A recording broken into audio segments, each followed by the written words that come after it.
है तो दही बनता है, और दही को पिरोने के बाद जो नवनीत का निर्माण होता है, माखन का जो निर्माण होता है, वो माखन बनने से पहले जो घर्षण करते हैं हम एक लकड़ी के माध्यम से, समझ लो कि दही और घी के बीच में वो घर्षण करने का काम जैसे वहाँ लकड़ी करता है, ऐसा ही हमारे जीवन में घर्षण करने का जो कार्य है वो राहु और केतु करते हैं, है ना। जैसे ग्रह अगर स्थिर भी है, जैसे हम कहते हैं ना शरीर में कफ है, पित्त है, वायु है, ये जब सम अवस्था में होते हैं तो रोग से रहित हो जाता है शरीर। लेकिन जैसे कि मंदाग्नि होने की वजह से कोलेस्ट्रॉल बढ़ना, ट्राइग्लिसराइड वगैरह बढ़ना, ये जो परिस्थितियां, ये जो कुछ जो जहर है शरीर में, शरीर की जो आम जहर है जिसे हम गर बोलते हैं, गर विष बोलते हैं, तो ऐसे कुछ जो शरीर में पनपते हैं और वही रोगों का कारण होता है। ऐसे कुंडली में भी राहु और केतु प्रवृत्ति के ये ऐसे ग्रह है जो कि तमाम इन ग्रहों के स्वभाव को चंचल कर देते हैं। ये उन ग्रह के विचारों को, स्वभावों को, उनके गुणों को, अच्छे और बुरे जो कर्म है उसमें उत्तेजना पैदा करके उन ग्रहों को क्षोभित करते हैं, उनको क्षुब्ध करते हैं। जैसे जब ग्रहण का समय आता है तो पहले पहले जब आप लोग कृपया अपने अपने कैमरा को खोलिए जरा, आप लोगों को देखे बगैर मजा नहीं आता पढ़ाने में। कैमरा खोलिए ना, खोलने में दिक्कत कहाँ है। अमित सिंह जी खोलिए, विजेंद्र जी खोलिए, सुनील कुमार जी खोलिए, मयूर जी खोलिए आप लोग। तो राहु और केतु के संदर्भ में पहले पहले आप लोगों ने सुने हैं कि नहीं कि लोग जब ग्रहण का टाइम आता था तो लोग शंख बजाया करते थे मंदिरों में, घर में भी छत के ऊपर जाना, शंख बजाना, तुलसी, कुसा, तिल, जौ, ऐसे चीजें पानी के टैंकी में डालना। आज तो बहुत लोग अब बहुत कम करते ग्रहण के टाइम में, लेकिन पहले जमाने में लोग किया करते थे। तो पहले पहले क्या है, जब ग्रहण जब लगता था तो उस वक्त बोलते थे कि भाई राहु ने सूर्य को ग्रसित कर लिया, तो छोड़ दे चमारे छोड़ दे, ऐसे बोलते थे लोग। राहु छोड़ दे चंद्रमा को मुक्त कर, ऐसे करके शंख बजाया करते थे चंद्रमा को, और ऐसे ही सूर्य को भी ऐसे ही बोलते थे।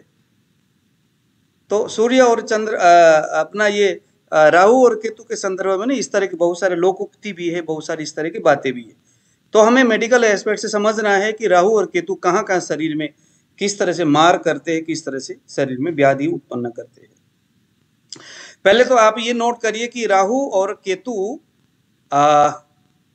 जहां तक केतु का स्वभाव है, तो केतु के संदर्भ में आप ये लिखिए कि किसी व्यक्ति के जीवन में अगर केतु का समय आ गया तो वह केतु उस व्यक्ति के नजर में, विचार और उसके स्वभाव में एक प्रकार का वहम उत्पन्न करना है। जो नहीं है उसको दिखाना, जो है उसको नहीं दिखाना, ये केतु का काम है। और किसी चीजों के ऊपर बढ़ चढ़ करके बात करना, जैसे होता है ना एक, जैसे नालायकपन बोलते हैं ना हम, नालायकपन हो जाना, वो राहु के स्वभाव। लेकिन राहु और केतु बहुत अच्छा भी अपना प्रभाव दिखाता है। जब आज मेरे पास एक व्यक्ति आया कुंडली दिखाने के लिए, 1.5 साल पहले से उसका राहु का दशा चल रहा था, सप्तम स्थान में बैठा हुआ राहु, विदेश में बैठा है लड़का। और मैंने, क्योंकि राहु को ना छलिया ग्रह कहा जाता है, राहु किस तरह से अपना प्रभाव व्यक्ति को दिखाएगा कुछ नहीं कह सकते। लेकिन अगर वो प्रभाव अगर उसका अच्छा आया, मान लो कि किसी का राहु का दशा चला है और उस बीच में, है ना, जैसे दशा शुरू हुआ तो वैसे उस व्यक्ति में बहुत अच्छा अच्छा जा रहा है, सब कुछ अच्छा, इसका मतलब है कि उस व्यक्ति को राहु बहुत बढ़िया देख करके दिखाएगा। समझ में आया? राहु के संदर्भ में एक बहुत अच्छी बात ही आप लिखिए कि जिस स्थान पर भी ये रहता है, राहु कहीं भी रहे, फर्स्ट हाउस में रहेगा या सेकंड हाउस में रहे या थर्ड हाउस में रहे या फोर्थ में रहे या कहीं भी रहे, किसी भी भाव में रहे, या उस भाव की उन्नति को रोकने वाला है राहु। नोट करिए, या उस भाव के उन्नति को रोकने वाला है। मान लो किसी के 5th हाउस में राहु बैठा है, तो राहु एक तो किस तरह के काम देने वाला है ग्रह, राहु एक तरह से लगा लो कि जैसे ऑनलाइन वाला काम, ऐसा काम जिसमें कुछ दिखाई नहीं देता, जिसमें कुछ जैसे अभी मैं आप लोगों को पढ़ा रहा हूं, या ऑनलाइन वाला मामला हो गया, आप लोग मेरे ऑनलाइन चीजें देख कर आए हो आप लोग, तो इस तरह का कुछ काम जिसमें पढ़ने वाला, पढ़ाने वाले गुरु के संपर्क में नहीं जा रहा है, देख नहीं रहा है कैसा है क्या है, लेकिन फिर भी सेवा प्राप्त कर रहा है। तो इस तरह के सभी प्रकार के काम में राहु अपना असर दिखाता है। ओके, राहु जो है दक्षिण दिशा का स्वामी है। अगर किसी के घर में, अगर किसी का कुंडली में राहु बहुत ज्यादा कमजोर है और वो कष्ट दे रहा है, तो उस व्यक्ति की दक्षिण दिशा वाले जो रूम है वहां उसको नहीं रहना चाहिए। राहु कृष्ण वर्ण, एकदम काला है और एकदम स्वभाव में क्रूर है। मन से भी, स्वभाव और विचार से भी राहु एकदम क्रूर है। राहु को आयुर्वेदिक दृष्टिकोण में वायु तत्व प्रधान और मध्यम कद वाला बताया है। आपके सामने कोई अगर मध्यम कद वाला व्यक्ति आता है, दिखने में वायु, क्योंकि राहु को शनि ग्रह के समान कर्म करने वाला बताया गया है। राहु को शनि ग्रह के ही समान कर्म करने वाला बताया है। हालांकि शनि तो बहुधा व्यक्ति को पहले उसको निचोड़ के, कष्ट देकर फिर बाद में सुख देता है शनि, ये निश्चित बात है। लेकिन राहु में ऐसा नहीं है। शनि का जो नेगेटिव गुण है वो राहु में है, लेकिन जो अच्छा गुण है वो राहु में नहीं है। राहु जिस तरह के ग्रह के साथ रहता है, जिस प्रकार के राशि में रहता है। गुरुजी ये वायु तत्व प्रधान है, यहाँ से एक बार फिर से बता दीजिए। राहु जो है वायु तत्व प्रधान है, वायु तत्व है राहु। जैसे शनि भी वायु है ना, वायु तत्व वाला है ना शनि। तो राहु का दशा जब वो किसी व्यक्ति को शुरू होता है, आपने देखा पेशेंट आपके पास आया और राहु का दशा शुरू हो गया। राहु का वायु का मतलब है शरीर में क्षय करना, धातुओं को क्षय करना, किसी भी चीजों को क्षय करना, तो वायु तत्व हो गया। लंबे कद वाला है, क्या कहते हैं, मध्यम कद वाला है राहु। राहु जो है ना शरीर में मस्तिष्क में विशेष प्रभाव देता है। इसीलिए राहु के समय में मस्तिष्क एकदम टेंशन आ जाना, स्ट्रेस में आना, है ना, पागल जैसा हो जाना।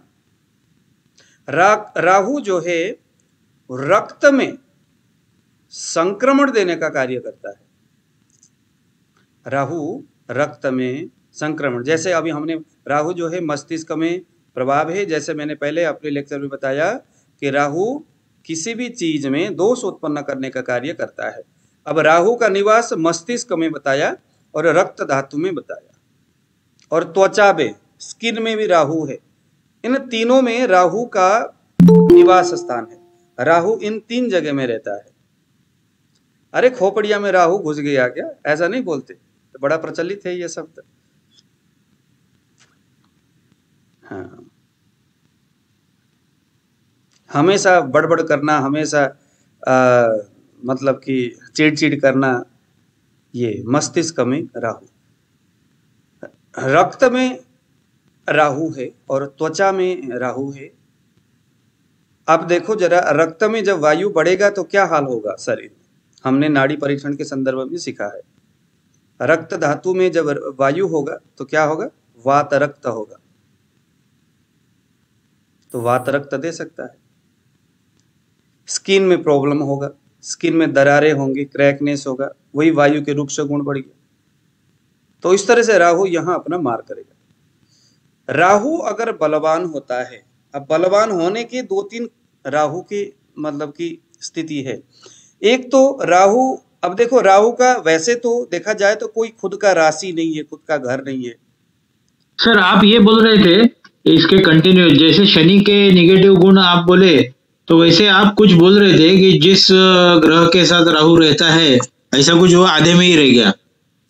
एक सेकंड,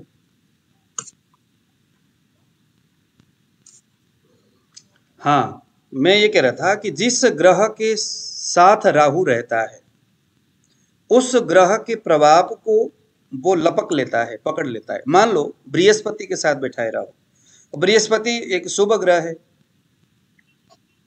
तो राहु बृहस्पति के ही जैसा, जैसे कहते हैं ना डुप्लीकेट काम होना। अरे ये आदमी बड़ा डुप्लीकेट है मनोज जी, ये आदमी तो डुप्लीकेट है, दिखने में मतलब नकल करता है ये। चेतन, हाँ चेतन जी, किसी किसी के ना स्वभाव, आप जरा, मैं जो बोल रहा हूँ ना उसको जरा आप ध्यान से सुनना मैं क्या कह रहा हूँ। ये स्वभाव मेरा खुद का था, अब आप लोग भी विचार करना। कुछ लोगों का ना ऐसा स्वभाव होता है कि मान लो एक आदमी आंख से, मैंने अपने जीवन में जब मैं गुरुकुल में था, जब मैं हॉस्टल में पढ़ता था, तो वहां एक लड़का था, वो बार बार ऐसा करता था, और एक लड़का बार बार ऐसा करता था, बार बार करता था, इस तरह का ऐसा करता था बार बार। उसको ये आदत सा पड़ गया था कुछ ऐसा करना। आपको पता चल रहा है मैं क्या बोल रहा हूं? हेलो हेलो, हाँ, पंडित जी इसमें बाबू ने पेंसिल ऐसी की है सही हो कल रहा ये पर लाइट जग दी है। पता नहीं यार, मैं क्लास में हूं अभी।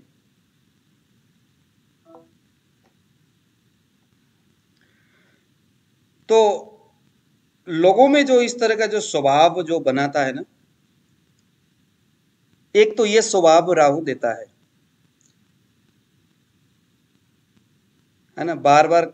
अच्छा, दूसरी बात राहु में, जैसे आपका अभी राहु का टाइम चल रहा है और राहु वैसा है, कमजोर है राहु, और आप ऐसे आदमी के संपर्क में बहुत दिन से आप रह रहे हो जो आदमी बार बार ऐसा करता है, मतलब अथवा शरीर का कोई एक अंग को थोड़ा अजीब सा वो बनाता है, तो राहु में वो गुण है कि वो गुण आप में आ जाएगा। राहु के वजह से आप भी वैसे करना शुरू कर दोगे, मतलब अनुकरण करना। अनुकरण करना, स्वभाव का, अच्छे या बुरे स्वभाव का अनुकरण करना। अच्छा, हाँ, जैसे कुछ लोग हैं, कुछ लोग जो है ना सिर में खुजलाते हुए बात करते, ऐसे लोगों के संपर्क में, जैसे कि कुछ लोग पेशाब रास्ते में जब जाते हैं, एक आदमी अगर पेशाब करना बैठ गया तो दूसरे भी शुरू हो जाते, आप लोग लो दूसरे भी वहां शुरू वही होगा जिसका राहु उस टाइप का होगा। अनुकरण करना किसी अच्छे या बुरे व्यवहार का, उसके स्वभाव का, उसका जो स्वभाव, जो बिगड़ा हुआ जो स्वभाव है, उसकी आदत का अनुकरण करना, ये राहु देता है। और ये बहुत विचित्र बात है, आप इसको ना, अभी मैंने आपको बताया, इसको आप इग्नोर नहीं करना, इस चीज को, राहु को देख करके आप इसको आप अंदाज लगा सकते हैं। अगर बलवान होगा राहु, अच्छा हाँ, तो मैं बता रहा था कि किसी ग्रह के साथ अगर राहु बैठा हुआ है, मान लो बृहस्पति के साथ बैठा है, तो जो भी बृहस्पति जिस किसी कोण में बैठा है, कहीं भी किसी राशि के साथ बलवान होकर बैठा है, कमजोर होकर बैठा है, उसके आधार पर डिसाइड होगा कि राहु किस तरह का प्रभाव देगा, पहली बात। दूसरी बात, मान लो कि राहु मंगल के घर बैठा हुआ है, मान लो कि मंगल बैठा हुआ है मेष राशि में, तो मेष का मालिक हो गया मंगल। मंगल अगर उच्च होकर के अच्छे घर में बैठा हुआ है, कहीं अच्छा नवांश में होकर बैठा हुआ है, तो हम क्या मानेंगे कि राहु के अपना जो टाइम है, उस टाइम में राहु मंगल के भी गुणों को देगा। राहु जिस नक्षत्र में बैठेगा, उस नक्षत्र के मालिक के तो विशेष गुणों को वो एक्सेप्ट करता है।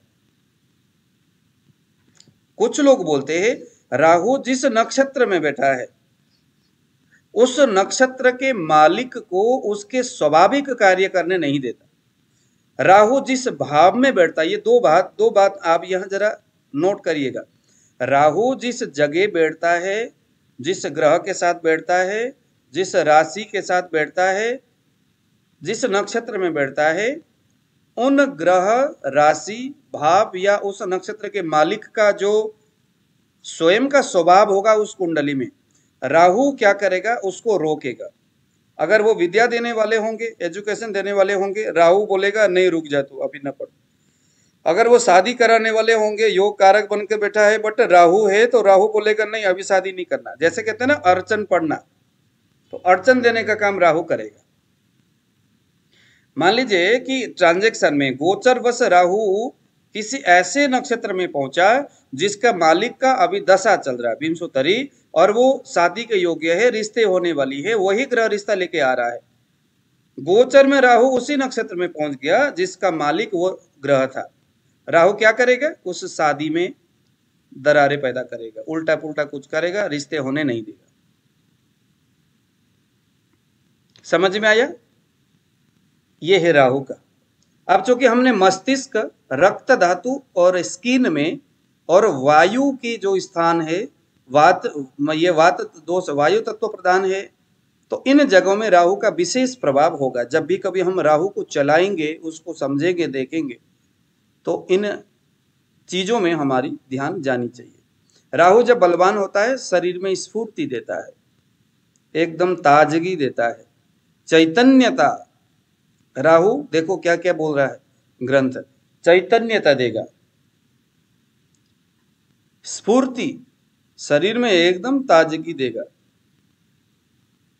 तथा अगर ये कमजोर हो जाए तो ये रोगों में चेचक, शीतला बोलते हैं ना जिसको हम, पेट में कीड़ा देगा, क्योंकि इन्फेक्शन या कहीं पर भी देखो इन्फेक्शन दे रहा है ना राहु, दोषों को बिगाड़ रहा है। तो चेचक भी वैसा ही है, कृमि रोग वह भी वैसा ही है, कफ के बिगड़ने से हो रहा है। मृगी, एपिलेप्सी होने में भी राहु का बड़ा हाथ होता है, क्योंकि वहां पर भी वही है कि जो मस्तिष्क की जो मज्जा धातु है उसकी अग्नि को कमजोर करना है, और कमजोर करने के बाद वहां पर उत्पन्न होने वाली जो टॉक्सिन है ब्रेन में, उसमें संक्रमण पैदा कर देना राहु ही कर रहा है। सर्पदंश, अब सर्प के संदर्भ में ये ध्यान देना, अगर 5th हाउस में राहु बैठा है, एक श्लोक है, बाद में हम इसको पढ़ेंगे, है ना, जब हम पाराशर जब फलादेश करने का टाइम आएगा। तो राहु कहीं भी है और 6ष्ठम भाव में बैठा हुआ राहु लग्नेश को देखता है, तो सर्पदंश का योग बन सकता है। राहु पशुओं से चोट लगना, चाहे कुत्ता काटे, चाहे गाय सिंग मारे। राहु कुष्ठ रोग, जैसे ऊपर हम बता चुके हैं त्वचा में। राहु कैंसर संक्रमण जहां पर भी होगा वो सभी जगह राहु ऐसे असाध्य व्याधि देगा। केतु के संदर्भ में अब कुछ बात करेंगे। काला ही है इसका वर्ण, अति क्रूर ग्रह है केतु, वायु तत्व प्रधान है ये, और इसका कद अब छोटा है। बौने लोग जो होते हैं सभी केतु ही ग्रह से प्रभावित होते हैं। शरीर में वात, रक्त तथा चर्म को यह भी विशेष रूप से प्रभावित करता है। बलवान होने पर शरीर में श्रम शक्ति, काम करने की शक्ति बहुत देता है केतु। राहु और केतु को गरीबों का मसीहा माना जाता है, इसीलिए गरीबों की सेवा करने से राहु और केतु ऐसे मान्यता है कि शांत होते हैं इनके प्रभाव। तो श्रम शक्ति में राहु अथवा केतु का प्रभाव होता है, और संघर्ष करने के लिए प्रेरित करता है केतु, संघर्ष शक्ति देता है। अगर किसी के योग कारक ग्रहों के साथ केतु बैठा हुआ है तो केतु खुद तो मजबूत होगा, बेशक उस ग्रह को प्रभावित करेगा, लेकिन उस ग्रह के अच्छे गुण केतु किस तरह से देगा, उसमें श्रम शक्ति, संघर्ष शक्ति, शरीर में इम्यून सिस्टम को बढ़ाने वाला प्रतिरोध शक्ति और सक्रियता पूर्ण उसका विचार, उसकी शारीरिक क्षमता, शरीर में, मन में, विचार और बुद्धि में एक विशेष सक्रियता बना रहता है। इसमें नास्तिकता भाव होती है, ना करने की आदत रहती है। इसके निर्बल यानी कमजोर होने पर शरीर में बहुत सुस्ती बनी रहती है, अकर्मण्यता, कुछ न करने की विचार, वह बैठे रहूं घर में ही, मेरे बगल में ही रोटी आ जाए, प्रयास हो जाए कि कोई ऐसा मशीन मिले जो मुंह तक रोटी भी ले जाए, इतना आलसी है केतु। किसी के लग्न होकर के केतु, किसी के लग्न स्थान में केतु बैठ जाए बस, बड़ा आलसी होता है। तीसरे भाव में अगर केतु बैठता है, आपने, क्योंकि ये तो मैं कई जगह देख चुका हूं, तीसरे भाव में केतु, अर्थात केतु के संदर्भ में भी वही है, राहु और केतु के संदर्भ में जिस भाव में बैठते हैं उस भाव के विचार को ये कम करते। तीसरे में केतु अगर बैठता है तो आपने क्या बोलना है कि आपका एक ही भाई हो आप लोग देखिए जरा, आप लोग कितनों की कुंडली में केतु है बैठा हुआ, 3rd हाउस में है किसी का बैठा हुआ? हाँ जी, किसके है? हाँ जी विजय जी बताइए आपके। मेरा फर्स्ट में है गुरुजी। फर्स्ट में है केतु, केंद्र में कौन सा राशि है? जी, वृश्चिक राशि। वृश्चिक राशि, मंगल के घर में केतु आ गया तो केतु संक्रमण पैदा करेगा, आंखों में चश्मा तो लग ही रहा है जी। और एस्ट्रोलॉजर भी बनाएगा। हाँ जी, एस्ट्रोलॉजर भी बनाएगा। अकल तो साइंस में। हाँ हाँ, केतु जो है ना, केतु में बड़ा अच्छा अकल है, उसमें श्रम करने की वो है हिसाब किताब। केतु क्या है कि केतु में बड़ा चमत्कारी अच्छे भी गुण है। राहु और केतु में इंसान को संघर्ष करने का सामर्थ्य देता है, और चमत्कारी उसका बुद्धि जो है ना टेक्नोलॉजी की ओर बहुत अच्छा देता है। दिमाग किसी चीज को फटक से पकड़ने की ताकत केतु ही देता है, राहु और केतु। कलयुग में तो राहु और केतु, अच्छे ग्रहों का प्रभाव कलयुग में नहीं दिखता। बृहस्पति बोलता है धर्म कर्म करो तब हम आपको देंगे, राहु बोलता है अरे दुनिया जाए भाड़ पे चल कर, जैसा करता हम आपको देंगे। हाँ जी, किसी ने बताया नहीं आप लोगों के। धर्मेंद्र जी बताइए आपका केतु कहाँ है?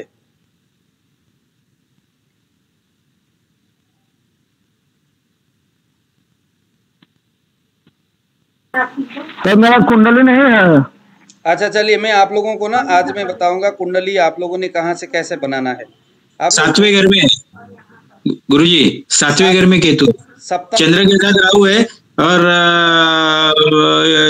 जो लग्न पत्नी के घर में केतु है। पत्नी घर में केतु है। अच्छा, मैं कह रहा हूँ अच्छा पत्नी घर में केतु है। तीसरे घर में किस किस का केतु है? पत्नी के घर में केतु होने का मतलब है कि आपकी पत्नी का एक ही भाई है क्या? 2 है। 2 है। अच्छा, वहां भी नहीं बना। तीसरे हाउस में, थर्ड हाउस में किसी का है केतु?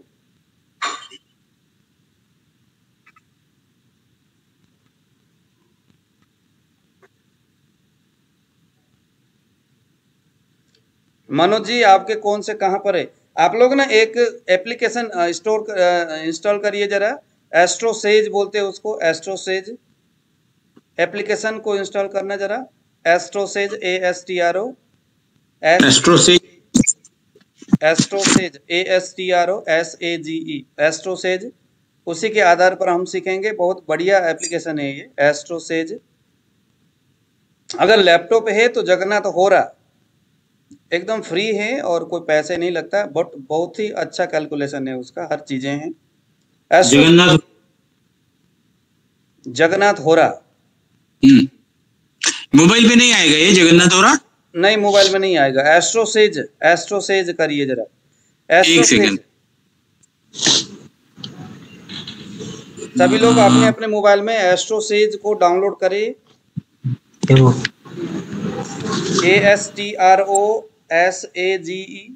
गूगल में, उसमें जाइए जरा, उसमें प्ले स्टोर में जाइए, प्ले स्टोर में।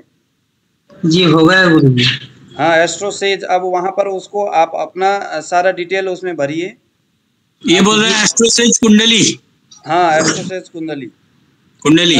रेड कलर का उसके है आइकन है, उसके बीच में गणेश जी है। जी गुरुजी मेरा टाइमिंग मालूम नहीं। गणेश जी। हाँ, उसको आप सभी लोग। प्रमोद जी आप कहाँ चले गए? भारती जी। जी सर। हाँ, आप करिए जरा, एस्ट्रो सेज करिए। और हमारी बहन जी कहाँ, इनकी आवाज ही नहीं आती आजकल। एस्ट्रो सेज करिए जरा, आप सभी लोग होके करिए जरा। ड्रगन जी। हाँ जी। आप राहु को काला क्रूर बोले, वैसे सॉरी केतु को, तो राहु कैसा है? राहु भी ऐसा ही है, काला और क्रूर। हाँ, कृष्ण वर्ण है और क्रूर है। ओके। एस्ट्रो सेज को करिए जरा डाउनलोड, बहुत अच्छा है वो। राहु के संदर्भ में अब कुछ जो पाश्चात्य देश के जो विद्वान हैं वो क्या बोलते हैं, कन्या राशि जो है राहु का स्वराशि है। जब भी कभी कन्या राशि में राहु जाएगा, कन्या राशि में जाएगा, तो उसको हम बोलेंगे कि राहु जो है, राहु का ये अपना घर है कन्या राशि।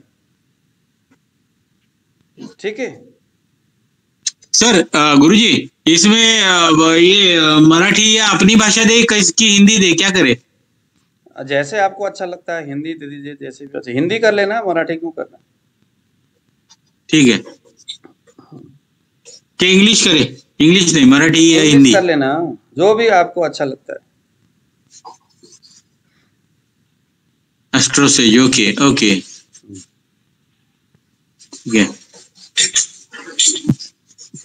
ठीक है जी। ये पूछ रहा है कि कहाँ पे, फेसबुक या जीमेल, ईमेल? आप फेसबुक में करेंगे तो फेसबुक में कई सारी चीजें आएगा, आप देख लो जो भी आपको ईमेल भी कर सकते हो, फेसबुक गूगल कर लो ना, गूगल होगा। गूगल नहीं है। अच्छा फेसबुक से कर लेना। जी गुरुजी 8वें स्थान पे है केतु। अच्छा 8वें स्थान में केतु है। आपने वहाँ डेट ऑफ बर्थ भर लिया सारा?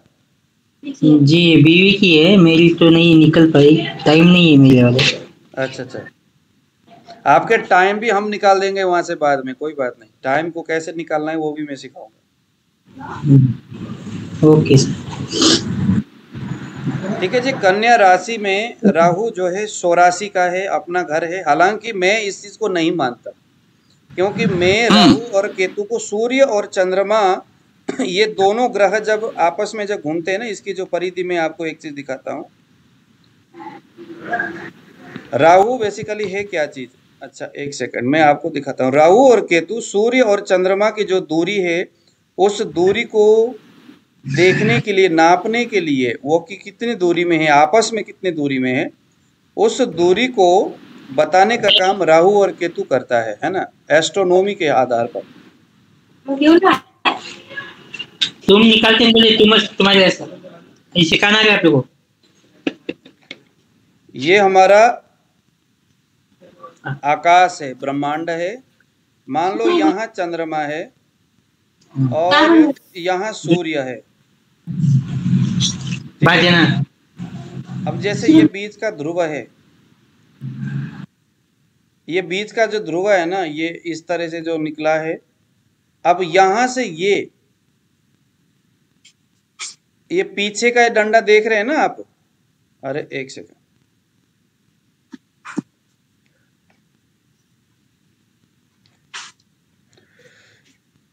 ये पीछे इस तरह से एक डंडा ये सूर्य और चंद्रमा के इर्द गिर्द ये घूमेगा। ये राहु है और ये केतु है, मान लो। ये राहु और केतु के संदर्भ में, ये छाया ग्रह बोलते हैं राहु और केतु को, इन सूर्य और चंद्रमा के। अब चंद्रमा अगर यहाँ आएगा जस्ट इस तरह से बैठेगा ये, तो ये यहाँ केतु आ गया और यहाँ पर राहु आ गया। राहु और केतु हमेशा अपने से 7वें स्थान में बन करके बैठेंगे। अगर यहाँ फर्स्ट हाउस में राहु होगा तो हमेशा 7th हाउस में केतु होगा। सूर्य और चंद्रमा के ये जो डायरेक्शन है, जो परिधि है, उसके आधार पर राहु और केतु तय होते हैं। ओके, मान लो ये सूर्य है, यहाँ पर सूर्य है, घूमते हुए यहाँ पर चंद्रमा आ गया, तो ये दोनों के बीच को, इसको एक रेखा को खींच दो। ये राहु हो गया, ये केतु हो गया, हमेशा ऐसा ही होगा। अगर ये सूर्य यहाँ पर आ गया तो यहाँ से एक रेखा खींचो, ये राहु हो गया, ये केतु हो गया। सूर्य और चंद्रमा की जो छाया है, जो दूरी है, उसको एक दूसरे के साथ जोड़ने का जो कार्य है वो राहु केतु। इसीलिए अमावस्या के दिन और पूर्णिमासी के दिन हमेशा ग्रहण लगा रहता है। ग्रहण क्यों लगता है? देखिए जरा, यहाँ पर राहु, यहाँ पर सूर्य है, यहाँ पर, और यहाँ पर चंद्रमा है। और जब ये होगा तो ये एकदम सीधा रहेगा ना, ये सीधा रहेगा, तो इसके छाया से, जो छांव है, उस छांव से क्या होगा? चंद्रमा के छांव से सूर्य ढक जाएगा, सूर्य की छांव से चंद्रमा ढक जाएगा। अगर यहाँ पर आ जाएगा इधर चंद्रमा, तो इधर ये आएगा। ये गुरुजी मतलब ऐसा है क्या कि सूर्य के साथ राहु रहता है और चंद्र के साथ केतु रहता है, ऐसा कुछ है क्या, या उल्टा भी हो सकता? नहीं, देखो मैं आपको फिर दोबारा बता रहा हूँ। यहाँ पर आप लोगों को समझ में नहीं आया अभी। ये पूरा ये सूर्य है। अब अगर हम ऐसा सीधा रखेंगे इसको, देखिए सूर्य के अमावस्या और पूर्णिमा में क्या होता है? ये पूर्णिमा हो गया, इसका जो ध्रुव है बिल्कुल सीधा होता है। पूर्णिमा में क्या होता है? इधर चंद्रमा होता है और यहाँ पर सूर्य होता है। अगर यहाँ पर राहु होगा भी, क्योंकि इन्हीं की कक्ष में ही है ना, इसका जो छाया है वो छाया ही राहु और चंद्रमा है। छाया ही राहु और चंद्रमा है ना। जब छाया होगा, अब ये कोई नया आते तो फिर हमें नया बनाना पड़ता है। इसको ध्यान से देखना राहु और केतु के संदर्भ में। मान लो कि ये सूर्य, ये पूर्णिमा है और ये अमावस्या है, जहां सीधा होगा वो पूर्णिमा अमावस्या हो ही जाएगा, ठीक है। अब यहां पर सूर्य है, यहां पर चंद्रमा है, तो यहाँ को छाया जो है, छाया क्या होगा, सूर्य के ऊपर ही लग जाएगा या चंद्रमा के ऊपर लगेगा, तो उसी को हमने कहा ग्रहण, एक से दूसरा ढक जाना। लेकिन अगर यहां पर चंद्रमा है और यहां पर सूर्य है तो क्या होगा, ये देखिए थोड़ा सा तिरछा हो गया। तिरछा होने से इसका जो छाया है वो इधर आएगा, लेकिन इस ग्रह में कोई छाया नहीं रहेगा, सीधा होने से छाया रहेगा। तो यह जो राहु अगर यहां रहेगा, केतु यहां रहेगा, हमेशा यही रहता है। अगर यहां पर चंद्रमा आ गया गोचर बस, तो ऐसा आ गया, ये देखिए जरा, ये राहु हो गया, ये केतु हो गया। समझ में आया। सूर्य और चंद्रमा की जो दूरी है, उस दूरी को दिखाने वाला राहु और चंद्रमा है, राहु और केतु है। तो इसीलिए न तो राहु का अपना कोई अस्तित्व है, न तो केतु का अपना कोई अस्तित्व है। ये सूर्य और चंद्रमा की ये मतलब कि ये छाया है, और उसी छाया को हमारे जो एस्ट्रोलॉजर है, हमारे जो महापुरुष जो थे, जिन्होंने ज्योतिष का सिद्धांत निर्माण किया, इन ग्रहों के आपसी तालमेल, कौन सा ग्रह कितने दूरी में जाकर के बैठा है, उसका प्रकृति के 5 भौतिक पदार्थों के ऊपर किस तरह से प्रभाव पड़ रहा है एक दूसरे कोण में होने से। जब सूर्य का यहाँ पर अगर सूर्य बैठा है, तो सूर्य से निकलने वाली जो आभा है वो किसी एक कोने में तो एक विशेष तौर पर उसका आभा पहुंचेगा, एकदम तिर्यकगामी होकर के गए अगर चले गया वहां पर एकदम तिरछा होकर के, तो तिरछा वाला जो सूर्य है वो थोड़ा सा कम पावर वाला होता है। लेकिन खोपड़ी के ऊपर ही सूर्य है अगर यहाँ सीधा, तो यहाँ पर तो विशेष ज्यादा सूर्य का गर्मी यहाँ पर रहेगा। तो प्रकृति के 5 भौतिक पदार्थ में इन ग्रहों का स्वभाव जो अलग अलग है, कोई ज्यादा ठंडा है, तो उसके आधार पर जो 5 भौतिक पदार्थों पर जिस प्रकार से प्रभाव वो ग्रह डाल रहा था, अब चूंकि 5 भौतिक पदार्थ से हमारा शरीर बना हुआ है, तो उसके आधार पर हमारे मनुष्यों ने, पाराशर ऋषि हो गए, जैमिनी हो गए, इन महापुरुषों ने क्या किया, देखा, उन्होंने महसूस किया। कैसे महसूस किया? आज की तरह साइंटिस्ट जो है जिस तरह से करते वैसा नहीं, आत्मज्ञान। उन्होंने अंतरिक्ष में उन्होंने तपस्या किया, ध्यान किया, उनको एक प्रकार का इस तरह से ज्ञान उनको प्राप्त हुआ, वही सिद्धांत के रूप में याद। ड्रगन जी जरा आप अपना ऑडियो बंद करिए, ठीक है जी। तो ये है सूर्य, चंद्र, मंगल, बुध, बृहस्पति, शुक्र, शनि, राहु और केतु। समझ में आ गया? सूर्य, चंद्र, मंगल, बुध, बृहस्पति। या कोई कंफ्यूजन है तो बताइए।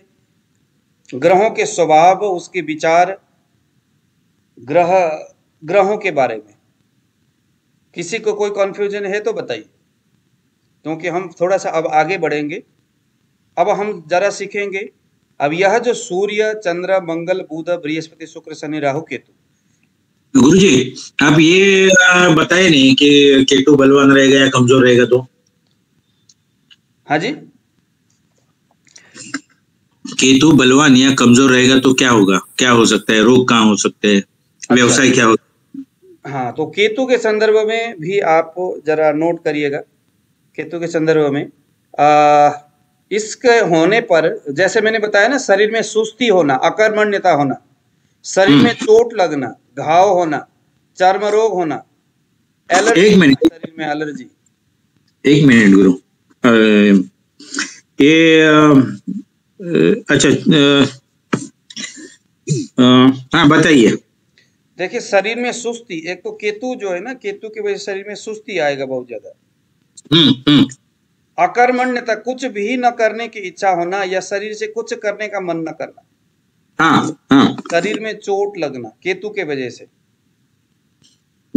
घाव होना, घाव पक जाना, पीप निकलना, उस घाव से पीप निकलना, फोड़े हो जाना, फोड़े फुंसी हो जाना, चर्म रोग हो जाना, स्किन से रिलेटेड प्रॉब्लम होना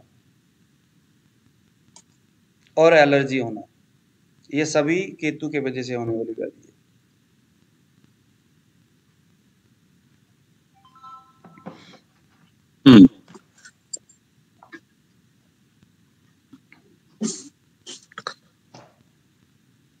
अब हम जरा देखेंगे थोड़े से आगे, हम अगले स्टेप में हम पहुंच गए। अब मुझे मनोज जी या कोई बताएंगे जो कि मंगल ग्रह का स्वभाव, उसका प्रभाव कैसा है।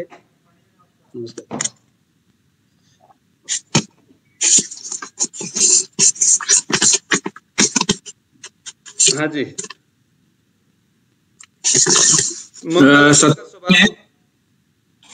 सत्व गुण है के बारे में। इसे नोट करना नहीं है, आप लोगों ने नोट तो करना है बट उसको याद करना है। 9 ग्रह का स्वभाव, राशि का स्वभाव और नक्षत्र का रोग, इसे ना एकदम दिमाग में बैठा देना। सुबह उठने के बाद वो जो डायरी में लिखा हुआ एक बार, जैसे हम बचपन में पढ़ते थे ना, मतलब कि रोज आपने स्वाध्याय करना है। जैसे हम हर रोज कोई चीजें पढ़ते रहते हैं ना रोज, तो अब इसको याद भी, अब इस उम्र में तो क्या होगा, अब 45-50 साल के बाद दिमाग उतना तो तेज होता नहीं है। तो सबसे बढ़िया है एक नोट बनाइए और सुबह उठने के बाद भगवान सूर्य नारायण को अर्घ्य दे करके बैठे और उसको बस पढ़ना शुरू किया, दिमाग लगा उसको पढ़िए और उसके बाद फिर आप अपने काम में व्यस्त हो जाइए। धीरे धीरे हर रोज पढ़ते रहेंगे, वो चीज आपको याद होना शुरू हो जाएगी। अब हम वही जो सूर्य चंद्र मंगल बुध बृहस्पति शुक्र शनि राहु और केतु, विशेष करके राहु और केतु को अभी हम इसमें नहीं लाएंगे, क्योंकि राहु और केतु छाया ग्रह है, स्वतंत्र रूप से ग्रह नहीं है। जब स्वतंत्र ये ग्रह ही नहीं है तो राहु और केतु को हम जब भविष्य फल करेंगे कुंडली देख करके, तो वहां पर हम उसको उसके संदर्भ में कुछ विचार करेंगे। अभी हमें सिर्फ यहाँ पर दूसरे ग्रहों के बारे में देखना है। ओके, तो यहाँ पर आप लिखिए, यहाँ पर इस तरह से आप खाने बनाइए, जरा 9 खाने बनाइए। यहाँ पर एक खाना, दूसरा खाना, इस तरह से बनाइए जरा, ये 9 खाना बनाइए इस तरह से।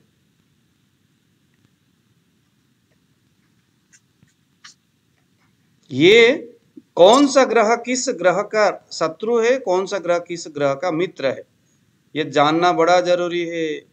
ग्रह किस, तभी पता चलेगा ग्रह कितना बलवान है। अब हम आज के बाद उधर ग्रह के कितना हो गया, 1 2 3 4 5 6 7 8 9, तभी हम जानेंगे कि ग्रह कितना बलवान है, क्योंकि ग्रह के बल ही यहाँ एकदम महत्वपूर्ण रहता है कि ग्रह कितने बल में है।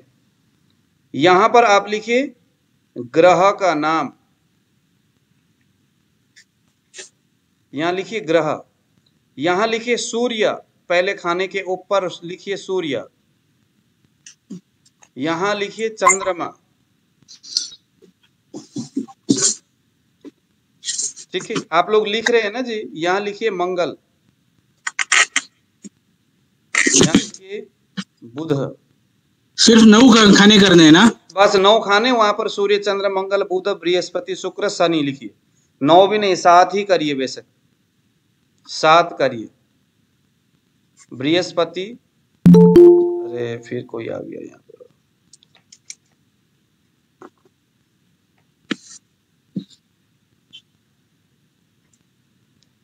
मुझे दोबारा करना पड़ेगा।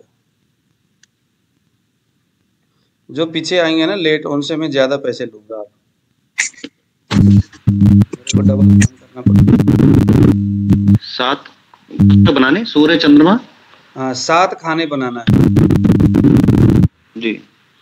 सूर्य हो गया, चंद्रमा हो गया, ये एक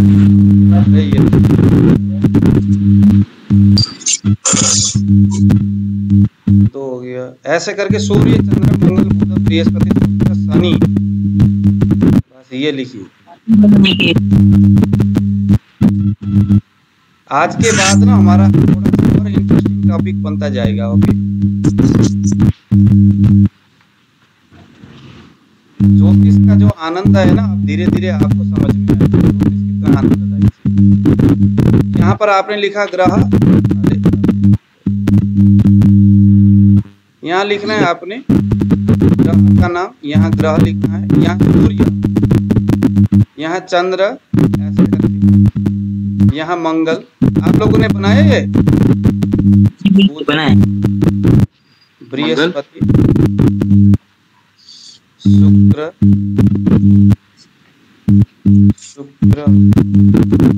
में ही थोड़ा ढीला हो गया, ये हो गया शनि में थोड़ा, शनि, ये हो गया। अरे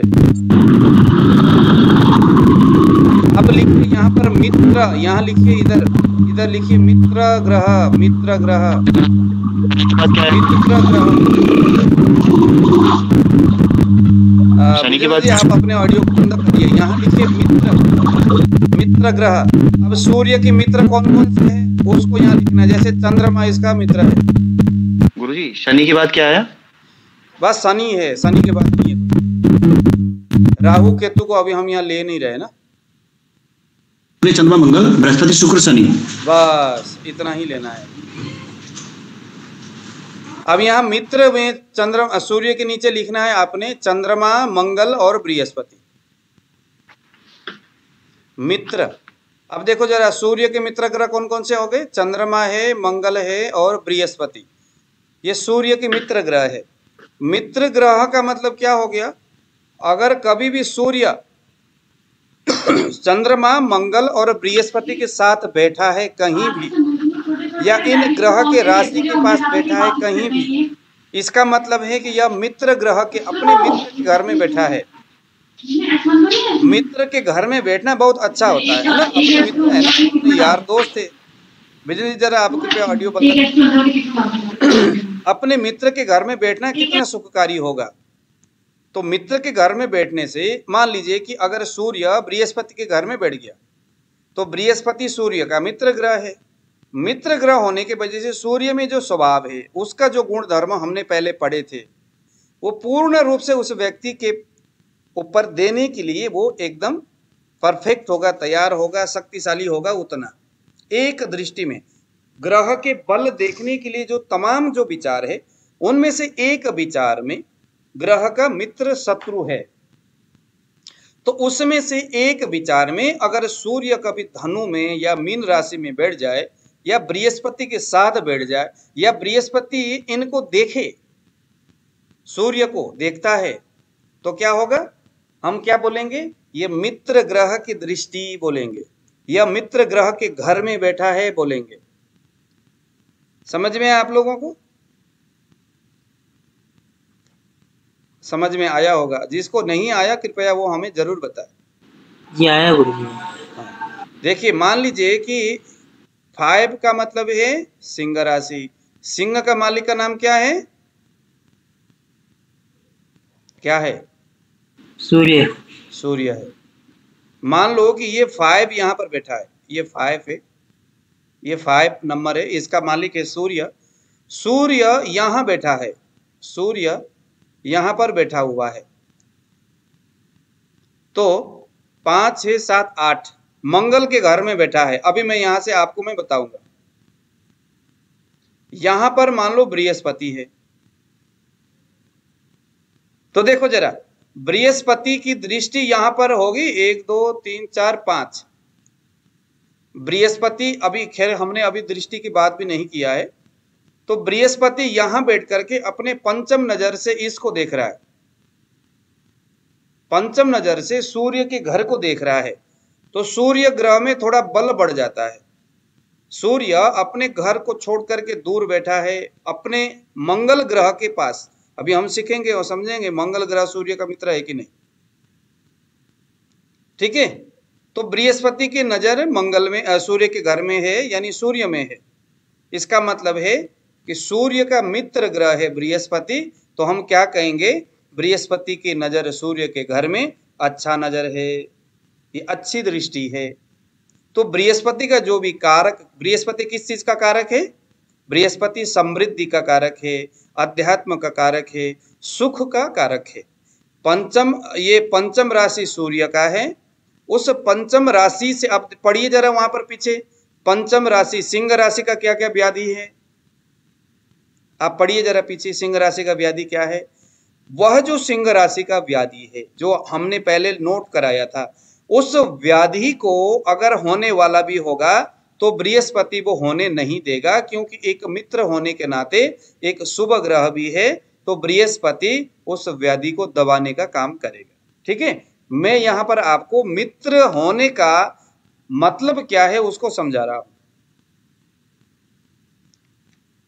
सूर्य का मित्र चंद्रमा, मंगल और बृहस्पति है। ऐसे ही चंद्रमा का जो मित्र है वो सूर्य है और बुध है। चंद्रमा का जो मित्र है वो सूर्य और बुध है। अब आपको समझ में आ गया, अगर चंद्रमा सूर्य के घर में बैठता है या बुध के घर में बैठता है तो अपने मित्र राशि में बैठा है, मित्र ग्रह के राशि में बैठा है, ऐसा समझना है।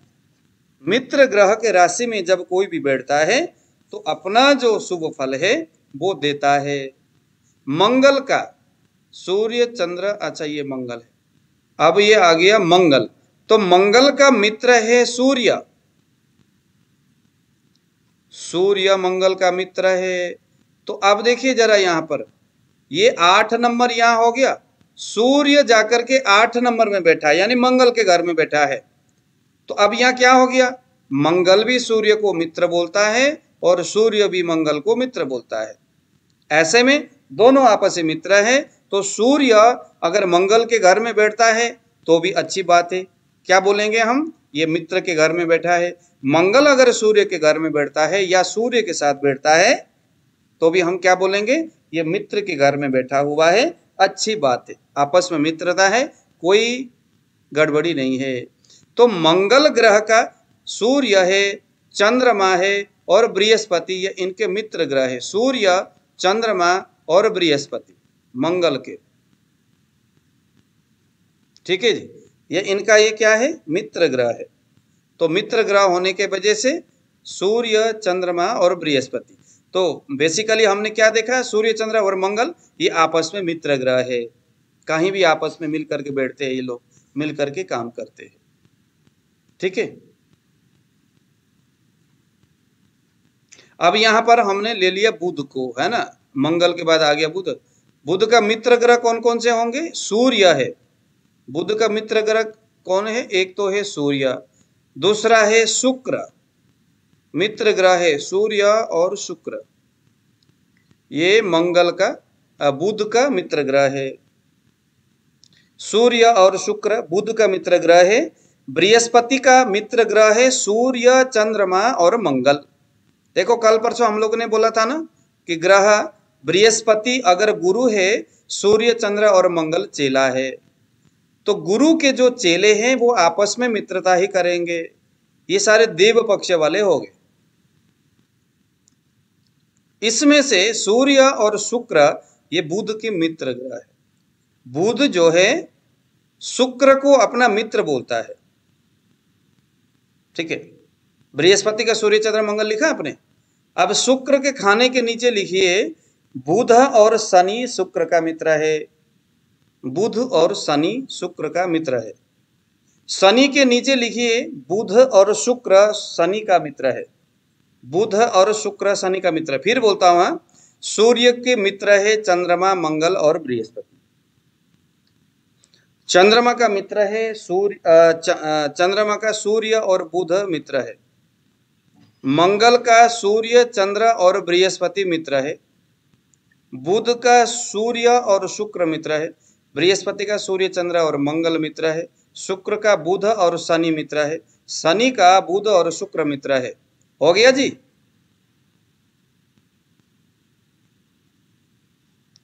हो गया कार्रवाई, इसका सारा समझ लिया आप लोगों को? समझ शुक्र का क्या बताओ? अच्छा जी, शुक्र का बुध और शनि।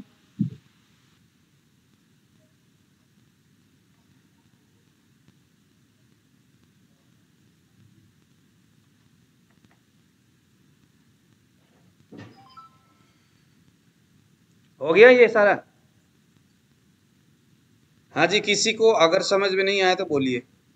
अगर अब यहाँ पर कितना आसान हो गया हमें समझना। अच्छा, मित्र के घर में बैठा है, अगर मान लो कि सूर्य अगर मेष राशि में बैठा है तो क्या बोलेंगे? मनोज जी बताइए। सूर्य मेष राशि में कहीं भी बैठा है तो क्या बोलेंगे? सूर्य अपने मित्र राशि में बैठा है, मित्र ग्रह के राशि में बैठा है। इसका मतलब सूर्य में कुछ अच्छा गुण भी है मित्र राशि में बैठने की वजह से। ठीक है। बृहस्पति का मित्र ग्रह कौन कौन सा है? सूर्य, चंद्र और मंगल। बृहस्पति कभी भी इन ग्रह के राशि में बैठते, ग्रह के राशि तो हमने पढ़ ही लिया। अब हम यहाँ पर शत्रु की बात करेंगे। अब शत्रु जो है ना बड़ा भयानक होता है। शत्रु का मतलब क्या है? शत्रु के घर में जाके बैठना बड़ा ही मुश्किल है, शत्रु के घर में बैठना। सूर्य ग्रह का शत्रु कौन है? सबसे बड़ा शत्रु है शनि। तो लिखिए सूर्य के नीचे शत्रु, जहां यहां लिखा है शत्रु, यहां पर लिखिए आप शनि। शनि सूर्य का सबसे बड़ा शत्रु है। हालांकि शनि को सूर्य का बेटा बोला जाता है, सूर्य पुत्र है शनि, लेकिन शत्रु है।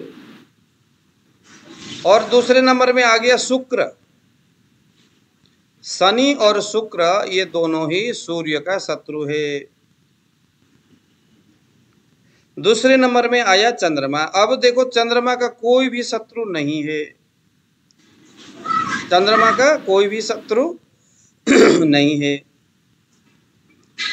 मंगल का अकेला एक ग्रह है शत्रु, जिसका नाम है बुध।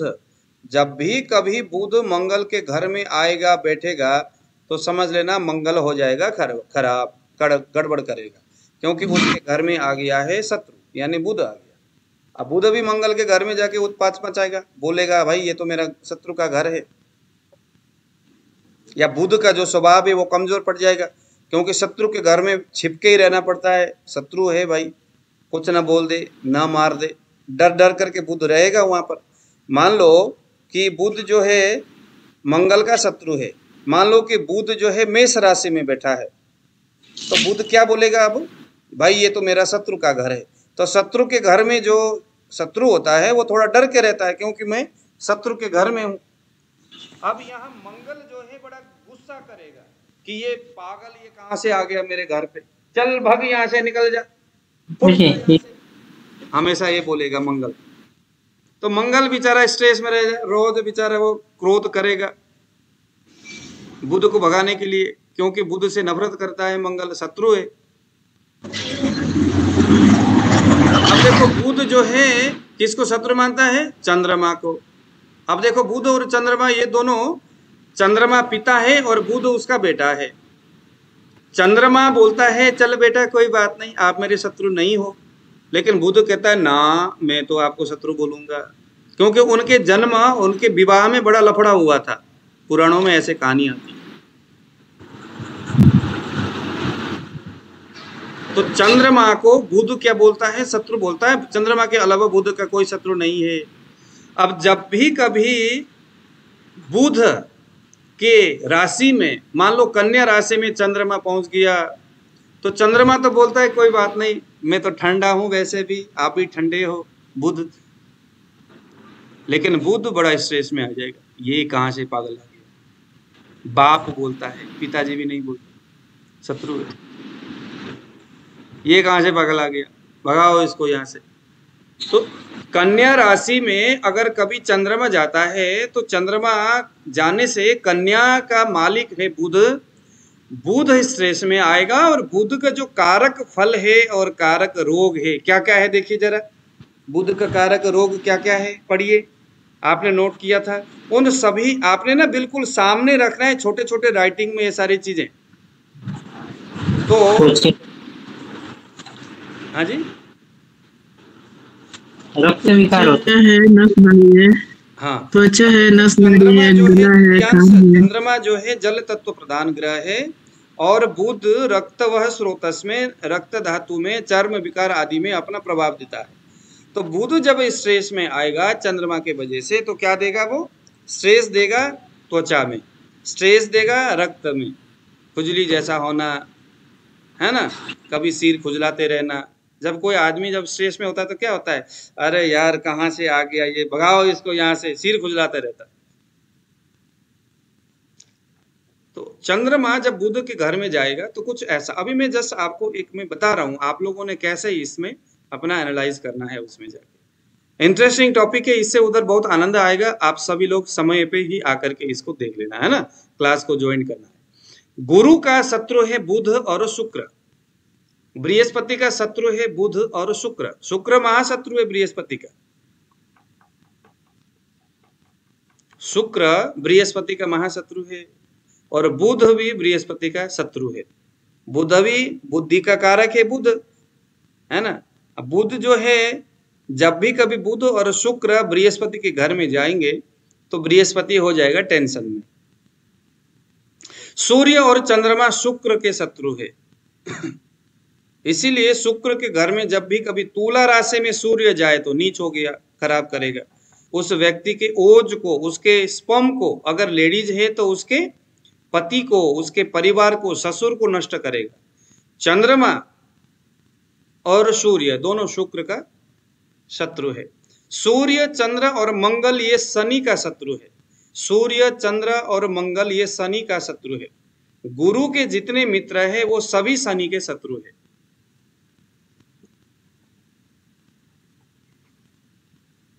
फिर से बता रहा हूं, सूर्य का शत्रु है शुक्र और शनि। चंद्रमा का कोई शत्रु नहीं है। मंगल का बुध शत्रु है। चंद्रमा जो है बुध का शत्रु है।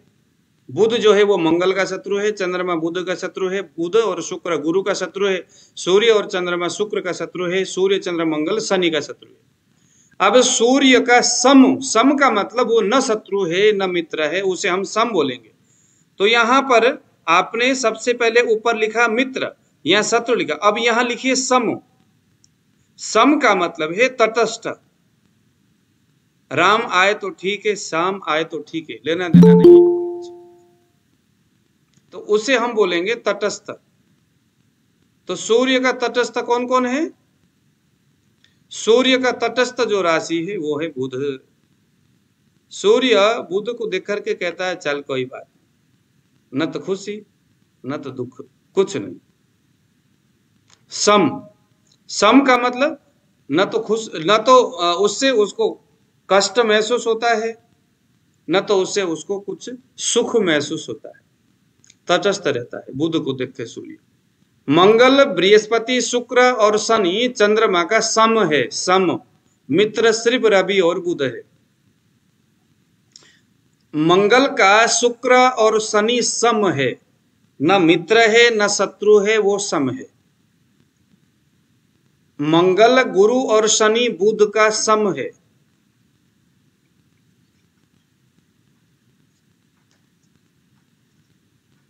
ठीक है, मंगल, गुरु, शनि बुध का सम है और शनि जो ग्रह है वो बृहस्पति का सम ग्रह है।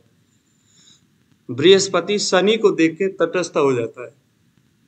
मंगल और बृहस्पति, हाँ जी गुरु जी, चंद्रमा के सम कौन है? मंगल, गुरु, मंगल, बृहस्पति, यानी मंगल, गुरु, शुक्र और शनि। शुक्र भी है। हाँ। ओके, हाँ। अब एक काम कर लो ना, मंगल के रवि चंद्र ऊपर शत्रु और मित्र में जो ना आए वो सम है, बस यूं लगा।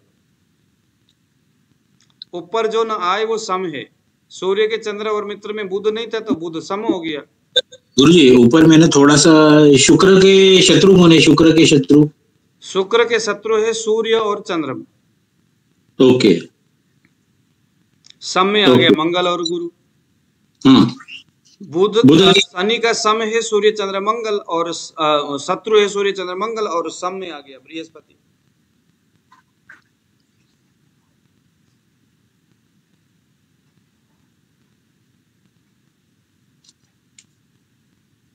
ठीक है।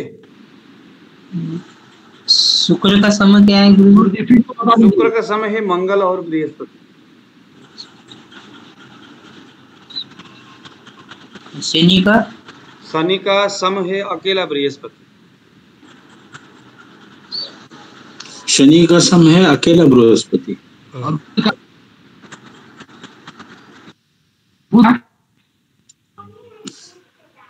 ठीक है जी। मंगल का बता दीजिए। मंगल का शुक्र और शनि। ऊपर आपने सम और मित्र और शत्रु लिख दिया, उसमें जो ग्रह बचेगा वो एक हो गया, सम हो गया। ठीक है, देखो शुभ ग्रह में बृहस्पति और शुक्र, ये दो लिख लो। बृहस्पति और शुक्र हमेशा शुभ होंगे। शुभ ग्रह हमने कहा ना पहले भाई, शुभ ग्रह है या अशुभ ग्रह है, किस राशि में शुभ ग्रह बैठा है। शुभ ग्रह जो है उस राशि के भावों को बढ़ाता है, अशुभ ग्रह उस राशि के भावों को थोड़ा खराब करता है, अशुभता की ओर लेके जाता है। दुनिया में अच्छे और बुरे कर्म होते हैं, तो कभी कभी बुरे कर्म भी हमें बेनिफिट, अगर हम बेनिफिट के नजर में जाएंगे तो फिर राहु भी हमें अपने उस हिसाब से बेनिफिट। जैसे पहले के जमाने में विदेश जाना कष्टप्रद था, पहले के जमाने विदेश यात्रा सफलम करो, तो विदेश यात्रा इसका सफल हो जाए, क्योंकि विदेश जाने का मतलब बड़ा संकट में आना होता था पहले, है ना। विदेश में जाएगा दुख पाएगा, ये सोचते थे। कृषि प्रधान देश था हमारा ये, और उस वक्त सभी लोग कृषक थे, कृषि करते थे, अपने घर परिवार से दूर जाना नहीं चाहते थे, तो कहीं विदेश में जाना पड़े तो रो रो करके पागल हो जाते थे सभी लोग, हे भगवान अब हमारी मृत्यु निकट है, ऐसा बोलते थे। लेकिन आजकल जमाना उल्टा है, आजकल इधर रहना मृत्यु समय है और विदेश में जाना, लोग सोचते कि भाई विदेश में कैसे भी करके निकल जाऊं, ऑस्ट्रेलिया जाऊं, कनाडा जाऊं। तो हालांकि जैसे जैसे परिस्थिति बचा, इनके व्यवहारों में, इनके फल में भी अब हमारी सोचने की अवधारणा जो है वो थोड़ा परिवर्तन होनी चाहिए।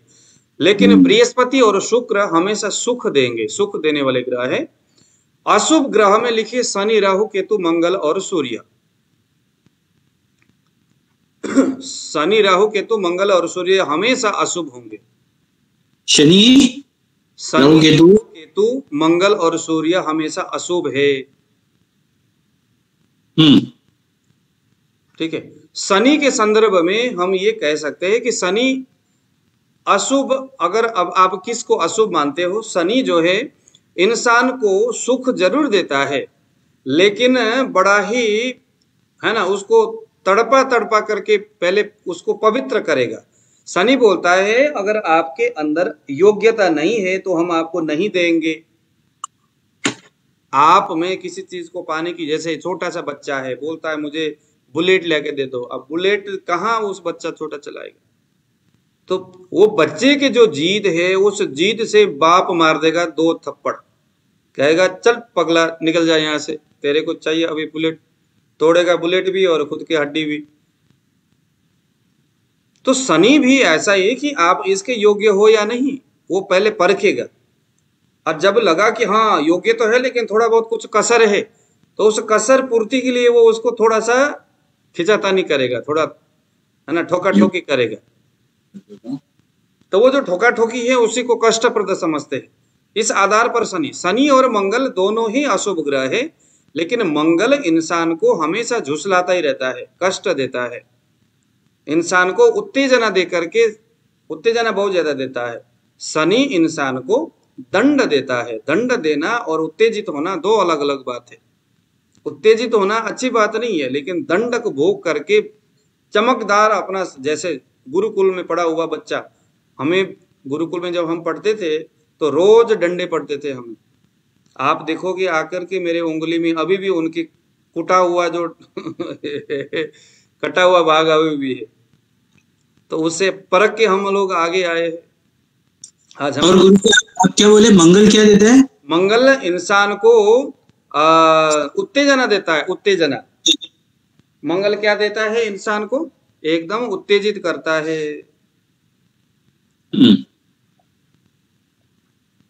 शनि भी क्रूर है, मंगल भी क्रूर है, लेकिन उसका अंतिम परिणाम सुखद होता है। शनि क्रूर है, लेकिन उसका अंतिम परिणाम जो है ना वो सुखद होता है।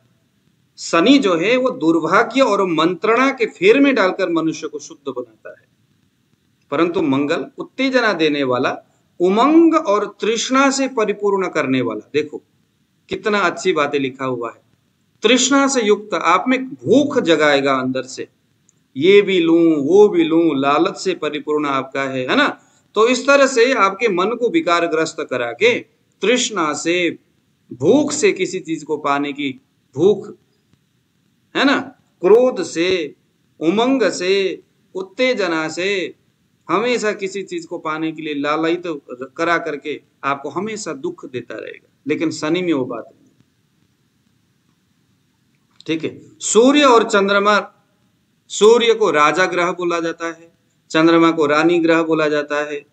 ये राजा रानी का भी बहुत अच्छा संदर्भ है ना। बुध को युवराज बोला जाता है, मंगल को सेनापति, शुक्र गुरु को मंत्री, शनि को भृत्य। अब इनके इस दशा से ही हमें अंदाज, जैसे अगर कभी किसी का शनि का दशा चल गया तो भृत्य हम कहेंगे कि हाँ भाई आपको थोड़ा कष्टप्रद समय है, अगर शनि बहुत अच्छा है तो आपको नौकरी अच्छा मिलेगा, क्योंकि भृत्य यानी सेवक, सेवक के समान वो अपना सेवक, क्या सेवक का काम क्या है, बस काम ही करना है उसने, है ना।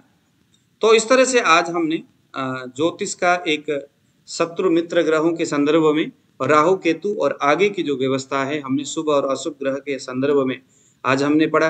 कल हम बहुत अच्छे टॉपिक में जाएंगे, कल भी हम कुछ ग्रहों के दृष्टि के बारे में कल हम बात करेंगे, है ना, कि कौन सा ग्रह, सूर्य ग्रह किन किन भावों को दृष्ट करता है, देखता है। और इसी तरह से तात्कालिक मैत्री, आज तो हमने ये प्राकृतिक मैत्री के बारे में, है ना, मित्रता के बारे में कहा, कल हम तात्कालिक मैत्री और इससे आगे की जो पाठ है उसको हम कल पढ़ेंगे। तो आज दीजिए विदा। आज हमारा इसका नाड़ी परीक्षण का प्रारंभिक दिवस है, दूसरा, अब ये चौथा जो सीरीज हमारा जो आज ग्रुप में मेरा ऐड कर दीजिए ना नंबर।